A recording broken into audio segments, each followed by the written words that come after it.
We are the queens. You're so funny.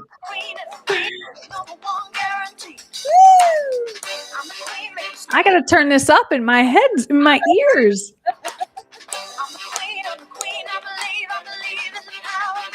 I like it. Yes. So welcome, Deb. We are so thrilled to have you. Thank you.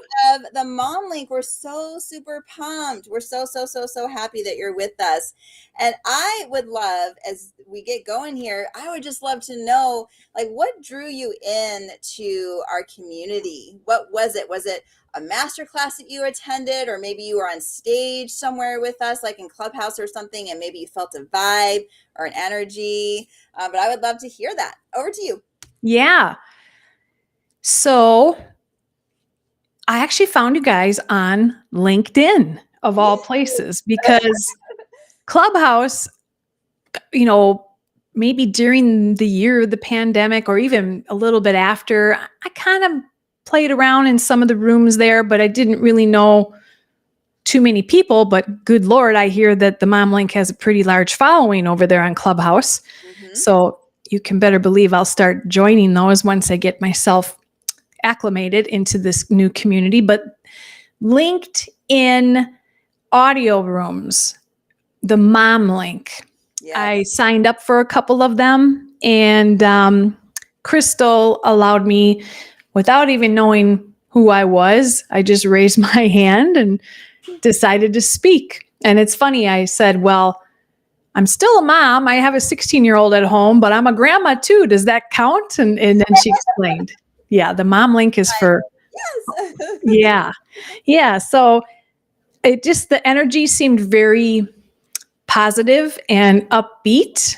And I just liked what I felt in that moment. So I came back to a couple other LinkedIn audio lives, Heather, and I play Gracious all the time because I already spoke, and there's always plenty of women in that audio room that want to come up on stage. So I was always taught, take your turn. So I wanted to step back. I do that a lot. I don't like to hog the floor, so to speak. So, but just being in the room and throwing emojis up to those that were talking, whether they were members or not, or soon to be members, or like me, kind of wondering, what is this about?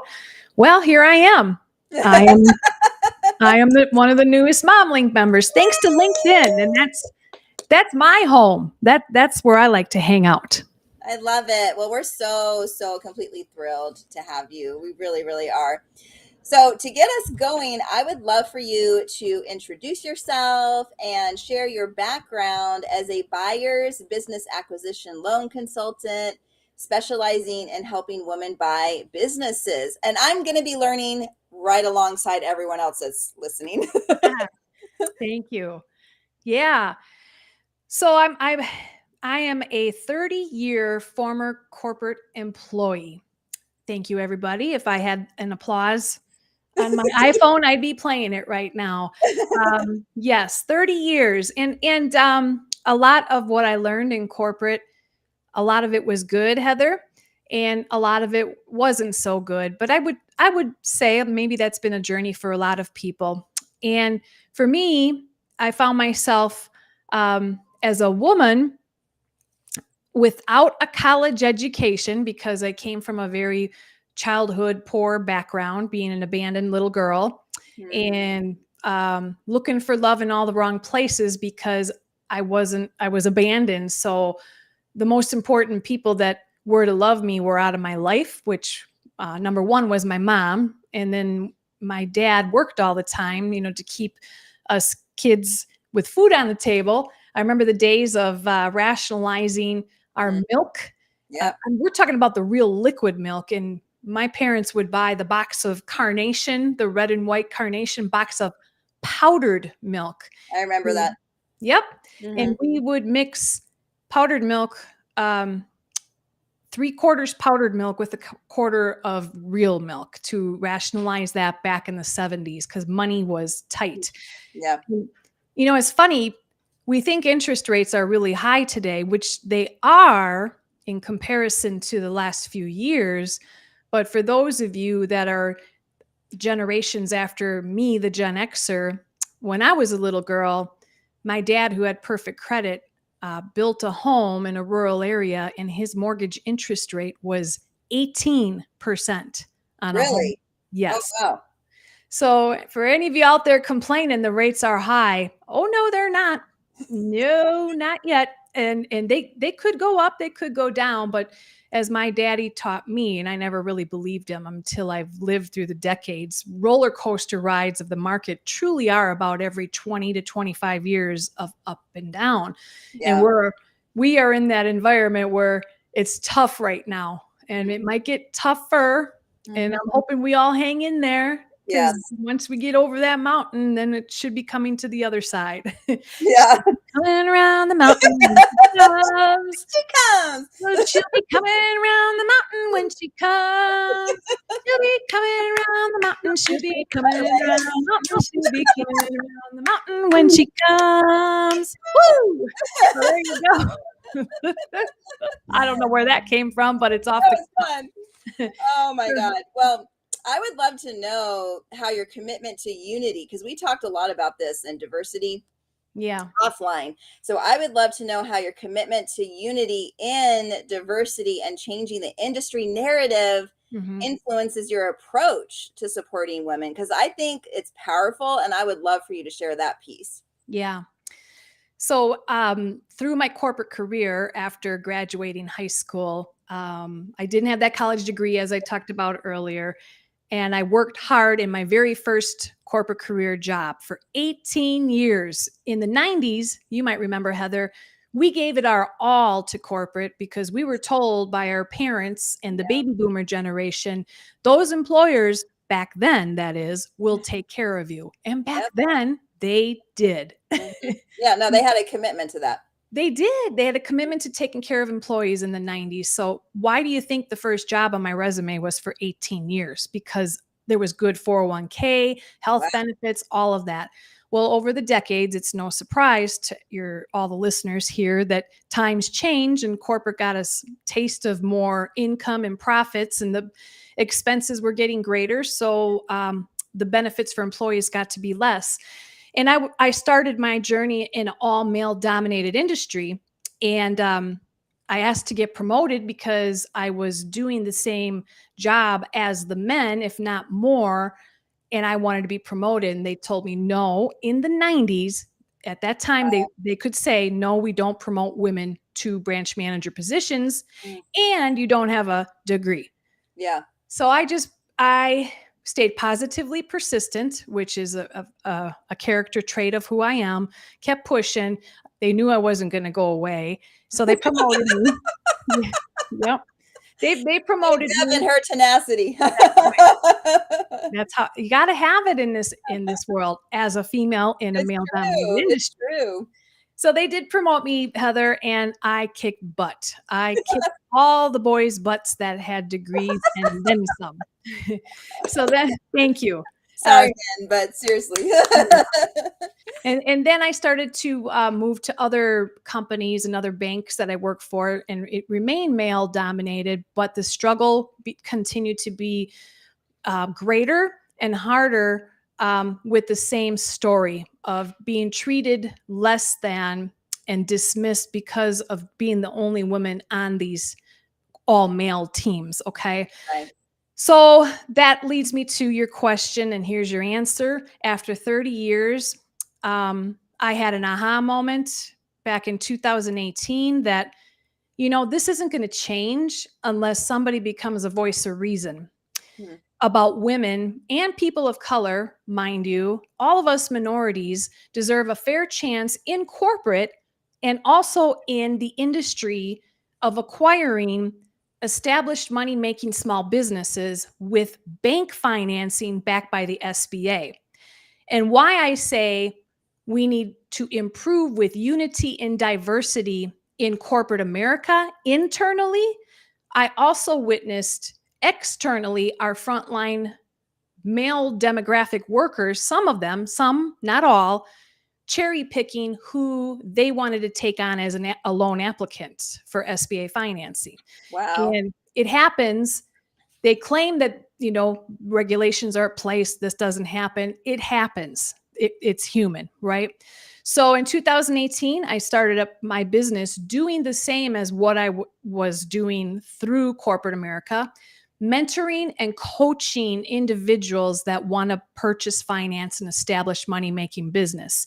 I believe in unity and diversity, but my passion, Heather, is for women, because the majority demographic of small business owners in this country today is still the white male demographic.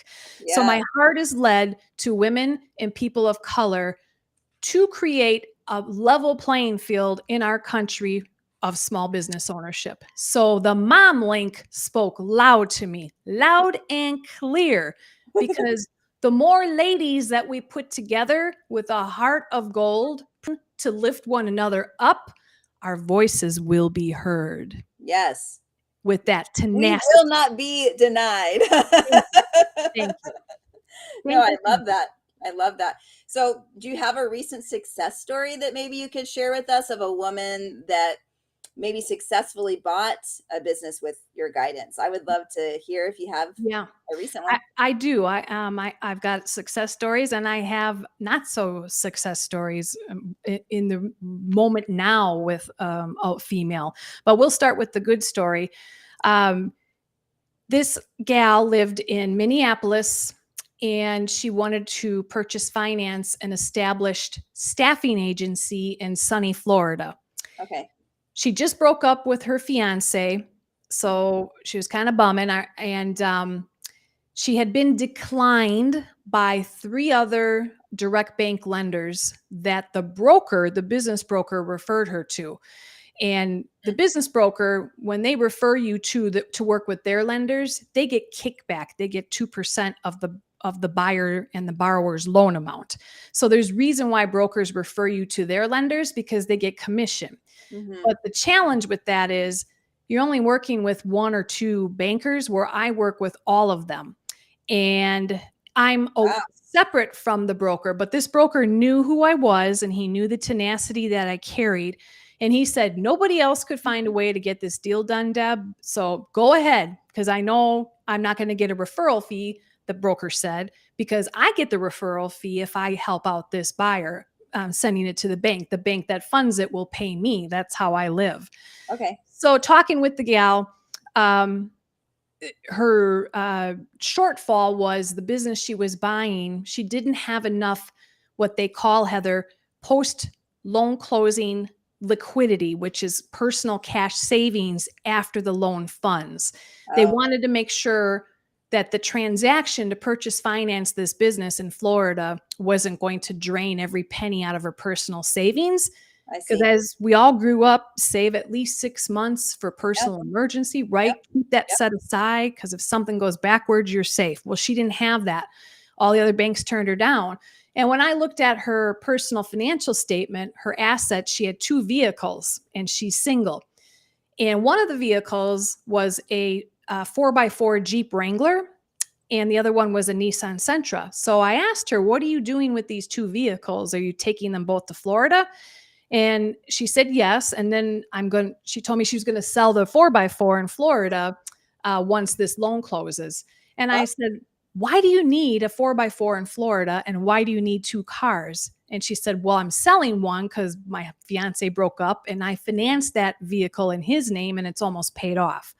Okay. So I told her, sell it at the local CarMax in Minneapolis when it's 32 below and 10 feet of snow, and you'll get a higher bid than in Florida. So she took the vehicle to CarMax, got $32,000 for it. And wow. I wrote that up in the credit memo to the underwriter. This is going to be our post-closing cash. She will sell this vehicle and put it in her account, and we'll provide a bank statement to prove it. And she was approved. Wow. So, yeah. That's incredible. No one else thought that. That's wow. You're very creative. Yeah, you're very creative. I love that. That's so cool. she's doing well. It was the staffing agency is a franchise, which we can finance. We can finance franchise locations that are reselling. That's what I do, or mom and pop staffing agencies. But this one happened to have been a franchise. She's doing well. She loves her job. She's basically absentee owning it.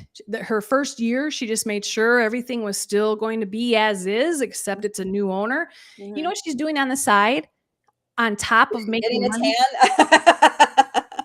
That, and she decided to go into eyelashes, putting eyelashes on people as a hobby, and now she's doing that as a secondary business and overseeing the staffing agency. Wow, that's cool. That's awesome. Isn't that I love cool? that. Yeah. Very, very cool. Okay, so what would you say are some challenges, maybe some common challenges that women face when buying? Yeah. And that's what's happening, the sad story right now, in the right here, right now moment. And I have a couple that lives in the state of Arizona, and they migrated here several years ago with their family, and they are African American descent, and they both have strong college educations with MBAs, and the wife wants to buy an in-home healthcare agency, which basically it's people that take care of the elderly in the area of where this business is. You know, you have like CNAs or people that do the shopping or the cooking or the cleaning. Right. It's in-home healthcare and a mix of living care for the elderly, because we're all living longer. Well, I vetted her, meaning I have pre-qualified her and her husband. They're homeowners, good credit. They have cash to put down on this business. I mean, they are top dog, solid business buyers for this particular business that happens to be selling for $3 million. It's kind of on the higher end. Okay. We had a meeting on Zoom. It'll be 4 weeks this Friday with the seller of the business. And he's a baby boomer, a white man. And we had a meeting with the business broker who's representing selling the business. My buyers, and they discussed, all of us on a Zoom, we met everybody. The seller and the buyer talked. They love each other. They hit it off wonderfully, because the seller has an MBA and my buyer has an MBA. Her father is aging, and she wants this business also to, he'll be a customer of this business as well, which is a win-win. So the baby boomer loved that idea. She's got the experience, hands down, to run this business. After the call, which will be 4 weeks this Friday, she put in a full offer to the broker, because that's the proper protocol. A full offer, meaning a letter of intent to send to the seller that she is ready and wants to finance this business. I do the financing. I find the bank that will approve it. I've got plenty of them that will take this on.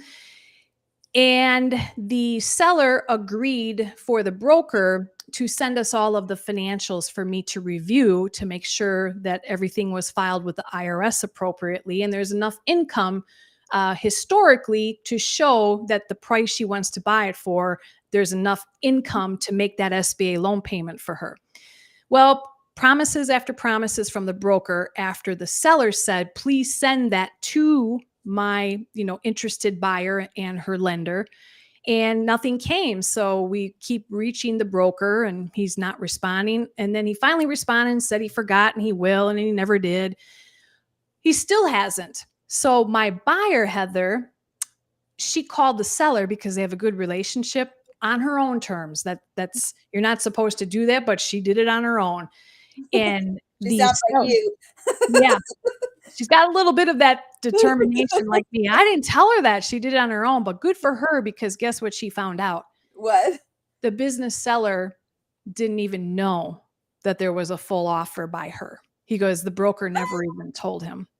Yes. So why would he not say something? The business broker is a certain demographic, and she feels that she's being treated disparately because of her color and that she's a woman. And we haven't called him out on it yet. I've tried to reach him and he won't respond. The business broker is rolling his own dice and has his own assumptions. Wow. That maybe because of who she is, that, you know, they're blowing smoke, but we're not. We're ready. And he's rolling his own dice, and he may have some other buyers that he has a feeling he'll have a better chance that they'll end up bringing the funding to the table. So here we are almost a month later and still no answer. And that's the sad story. And that's why Deb Curtis wants to change the narrative in this industry. It's got to stop. Yeah. And I hope there are leadership from SBA listening to this message, because this is happening. I hope business brokers are listening, because, you know, not all business brokers are like this. Not all SBA people are like this, but it's happening enough to make me call it out and make me be a voice of reason to create unity and diversity and change the narrative. No, and we appreciate you. Thank you, dear. Yeah. I mean, we need someone like you. You know? I get pretty jacked up on this, especially because I see it. You think it would only happen once in a while. I dealt with it in corporate all the time, and I'm pretty easygoing. And then externally, I've seen it on teams I worked for. And if you say something, you put a target on your back. I always had a target on my back. Yeah, I know exactly how that feels. I was involved with several different sales teams in corporate America since I was a very young girl, and I saw a lot of that. Yeah. Mm-hmm. Yeah. And you see it, but nobody says anything, right? Yeah. Well, they try. I tried. There was other people that tried, and it was more like, oh. Yeah. But then no change. Or, you know, poor little girl. The most recent situation for me was, we agree. There is disparate treatment here, and there is discrimination. And we agree with you. We fixed it. Now get out. Oh my God. You know, it's like, oh, okay. All right. So anyways, that's crazy. Listen, that's what the Mom Link is for, though, to change the narrative, right? Yes. Mm-hmm. And so we need more people like you in our community that can help us to change the narrative. Amen. So are there any specific strategies or practices that you implement to ensure that women from these diverse communities feel heard and represented? Yes. My voice and getting on podcasts and lives and audios like this. Okay. The more I speak about it, the more call to action of shows they're looking for me to get on and talk about it more. And, you know, not so much, I should say, for both reasons, for the disparity treatment, unequal and unfair treatment of borrowers, but also internally for the people that are working in corporate.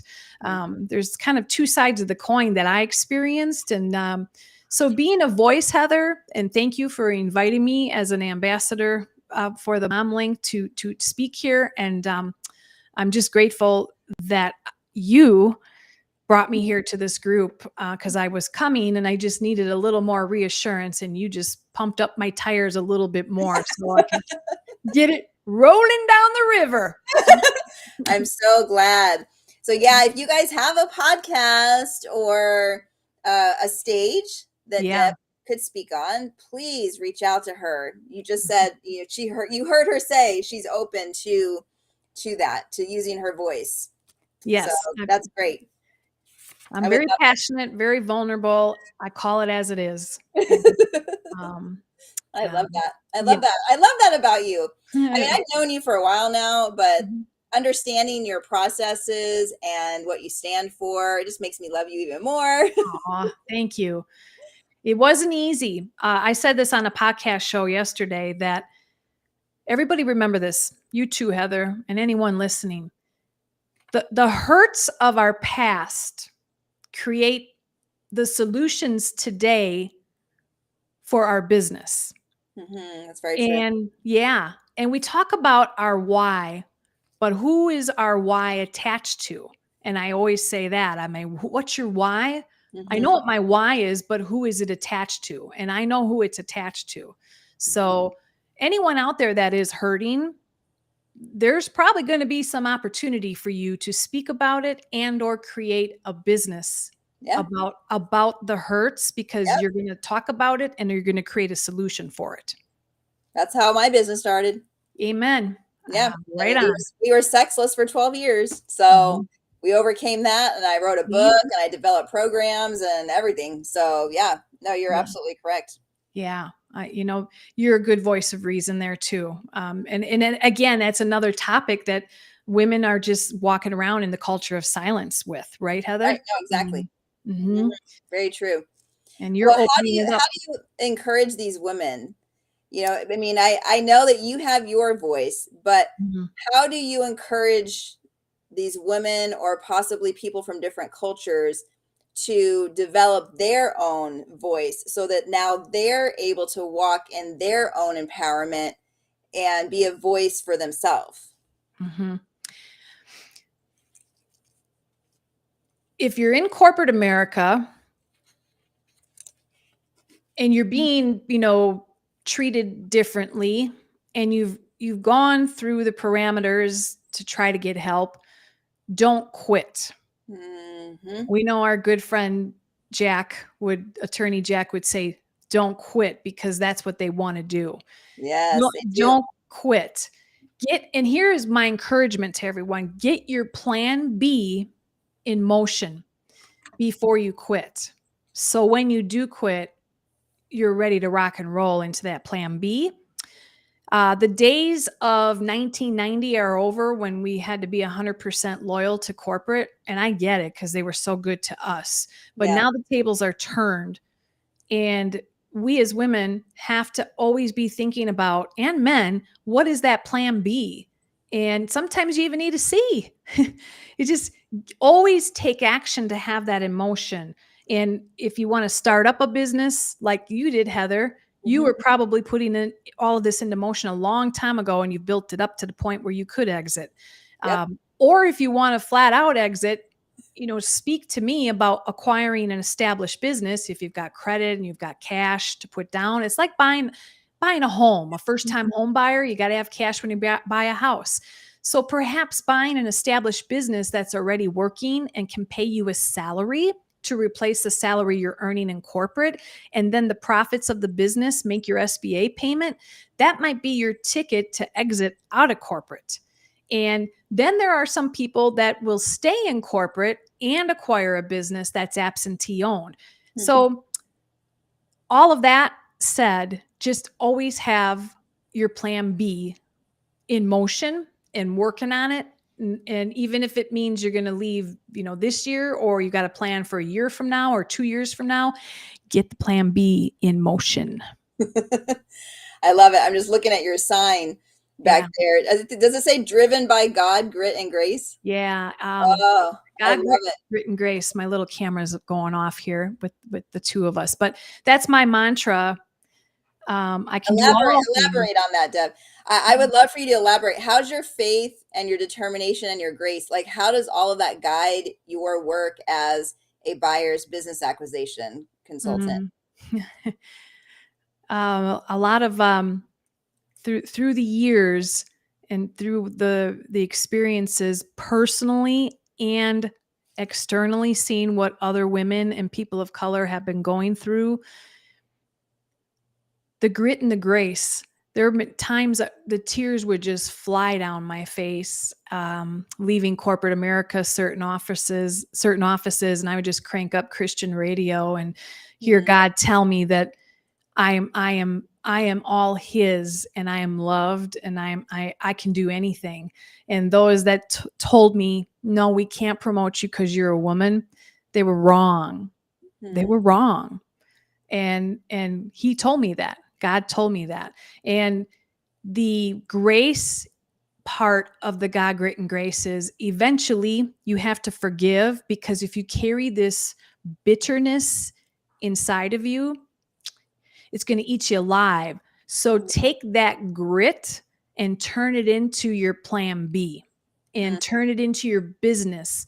So now the clients that I help, they remind me of a younger version of me 5, 10, 15 years ago in corporate, crying my eyes out. What do I do? Where do I go?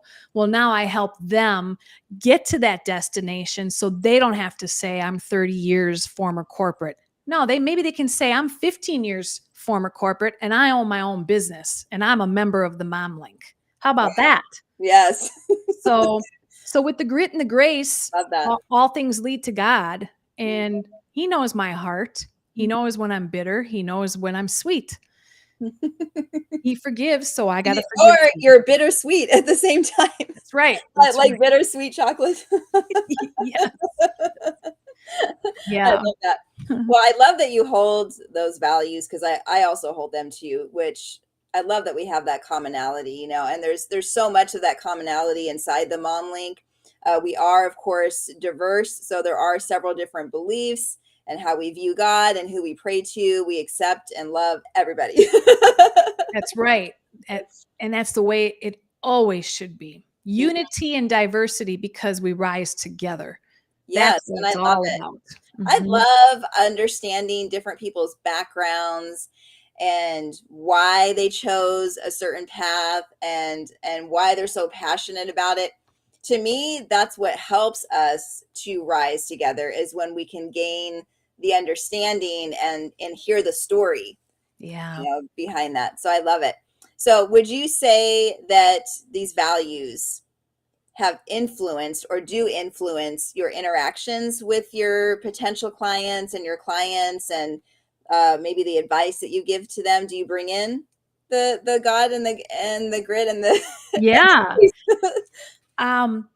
listen, that's a great question because over the years I have dealt with some very bitter borrowers that needed financing to finance a business, and the SBA, it can be difficult and I know how to navigate it, but boy, you got to have some patience. And sometimes the buyers and the borrowers and the brokers, which majority of them are men, they have zero patience. So they know my faith. It's not like I just speak to it, and in my, just like I'm speaking to it today. And I use a lot of my stories as testimony just to share with people that, listen, I get where you're coming from. I'm embarrassed about this too on my credit report from the past or something like that. We're all human, for crying out loud. Listen, I'm not this TikTok, Instagram girl that's going to, use a video. This is me. This is me. This is all me. There's nothing. This is who I am. God is who made me. So when I speak to my clients, I'm very much what you get is what you're seeing right now. And sometimes they'll ask me about my faith. And I've had a few clients of mine that actually thought, my wife has always been talking to me about God. And it's funny how you came into my life. And I'm like, it's not a coincidence. There we go. Not funny, but the same has happened to me though, where others come into my life. And I'm like, whoa, like some of the podcast hosts that are having me on as a guest, they'll ask me questions and I'll just kind of be like, whoa, where did that come from? And it's a God thing. So it's there. If it's there and if it's real, it's in your heart and it just shows. And that's what matters. Mm-hmm. Yeah, no, I agree. Yeah, and I'm so happy that you decided to join the Mom Link. Oh, thank you, sweetheart. I'm finding my way, and I will be one of the biggest advocates. I already am now, just because I know women have it. We have a tough road. We have had a tough road, and we still have a tough road.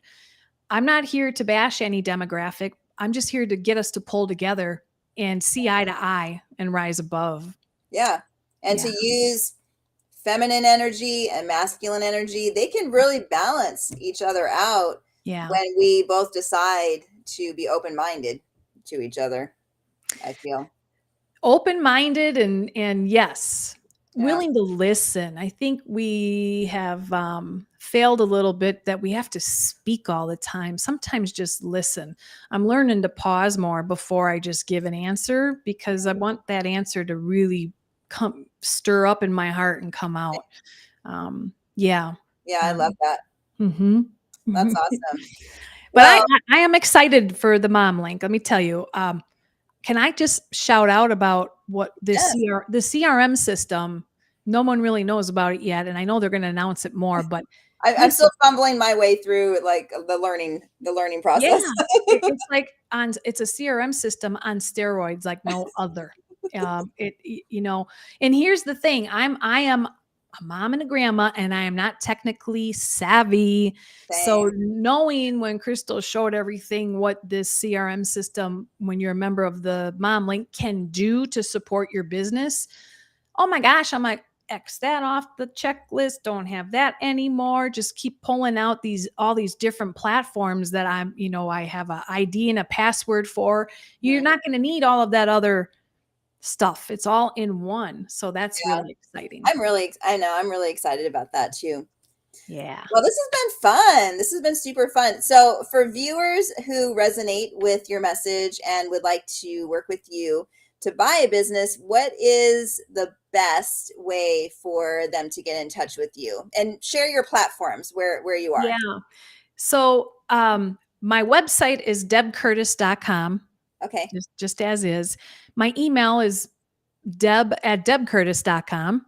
And you'll find me on LinkedIn more than all the social platforms on a daily basis, but I'm out there as my handle is @DebJojo, Jojo Curtis, @DebJojo Curtis, across the board. But LinkedIn is where I really put my energy in for educating and creating community with audio rooms. And listen, gotta get my butt on the old Clubhouse with the Mom Link. You'll have fun over there. You might be able to find some collaborations with some real estate investors. They're always looking for people to buy properties that have like multi-units, Okay. So, good to know. That could be a fun thing for you too. Also, do you have like a way for people to work with you? So do you offer one-on-one coaching or consulting services? If you do, maybe let us know a little bit about that offer and how they can take advantage of that.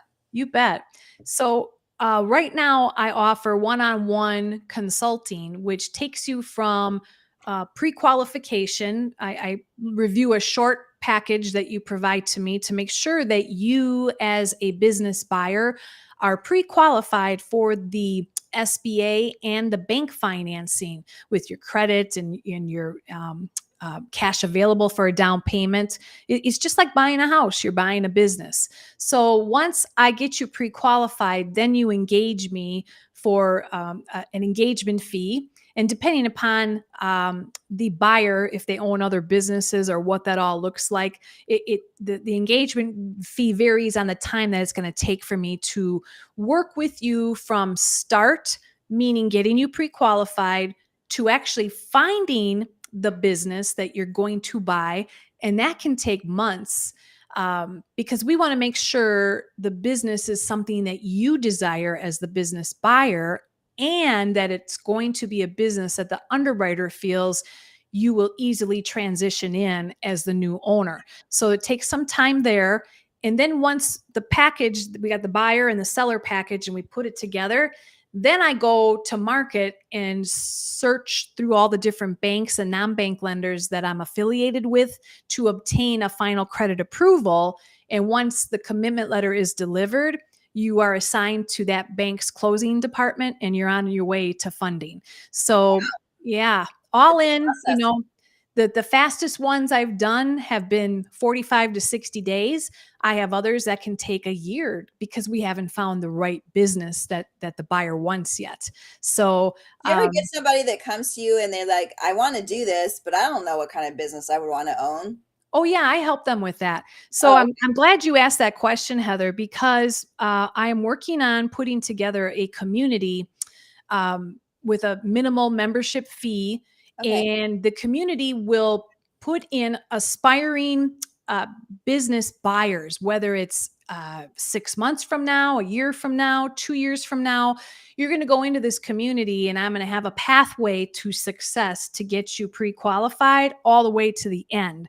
And it's what I like about it is you're going to learn one-on-one with me, like in a group setting, and I'll do one-on-one coaching, but there'll be a group setting. And then you get to network with people that are in the same stage as you in purchase financing a business. And they become like your partners. That's a like really, really good idea. Yeah.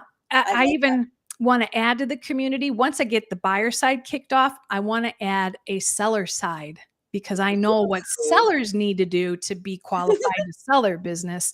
That sounds incredible. Eventually have both worlds meeting together like once a month, like a grand networking event, like, hey, I like that business, and hey, I like that seller. Oh my God, that sounds like a big conference. Yeah. Anything can happen with God, grit, and grace. That's right. Yes, I love it. Well, listen, Deb, thank you so much for your time today and for sharing your space and your brilliance with us. Thank you. It's been an absolute pleasure. And I'm so excited that we were able to bring you to the MomLink platforms today. Please take advantage of getting to know Deb on her platforms. Check out her website. Get with her if this sounds like something that you would like to maybe have a talk. You know, maybe you're not sure, like you're like, man, that sounds kind of cool. But, you know, maybe I just need a phone call to even see if it's something for me. Definitely reach out to Deb.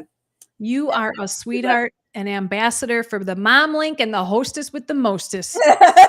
Thanks, son. You got it. All right, thank you guys. you. Well, thank you so much for being with us. We really appreciate you, and we'll see you soon. All right, bye.